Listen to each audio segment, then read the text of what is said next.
ભરૂચના 8 નંબર વોર્ડના કેટલાક વિસ્તારોમાં મધ્યરાત્રે વીજળી ગુલ થતા હોબાળો મચી ગયો હતો, જેની રજૂઆત લોકો તરફથી મળતા વિપક્ષી પાલિકા સભ્ય જિગ્નેશ બ્રહ્મભટ્ટ જીબી ઓફિસે દોડી ગયા હતા અને નિવારણ માટે રજૂઆત કરી હતી।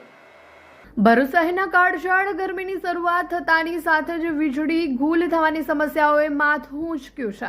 ભરૂચના સિફવાદ, નવી વસાહત, મારુતિનગર અને આસપાસના અન્ય વિસ્તારોમાં અચાનક લાઇટ જતી રહેતા રહીશો મુશ્કેલીમાં મુકાયા હતા। ગરમીથી અકળાયેલા લોકોએ મદદ માટે પાલિકા વિપક્ષના સભ્ય જિગ્નેશ બ્રહ્મભટ્ટનો સંપર્ક સાધ્યો હતો। મોડી રાત્રે લોકોના ફોન આવતા જ જિગ્નેશ બ્રહ્મભટ્ટ વિલંબ કર્યા વગર અસરગ્રસ્ત રહીશો સાથે ભરૂચ દક્ષિણ ગુજરાત વીજ કંપનીની ઓફિસે પહોંચી ગયા હતા। અડધી રાત્રે જીબી કચેરીએ પહોંચીને તેમણે અધિકારીઓ સામે લોકોની પીડા રજૂ કરી હતી।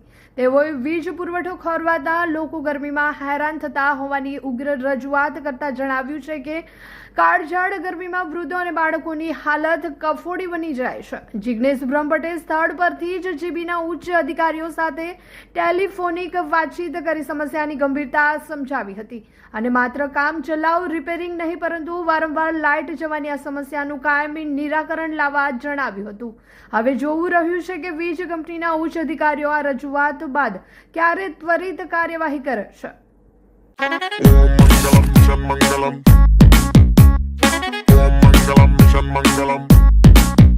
मंजिल दूर दूर दूर है, मुश्किल पास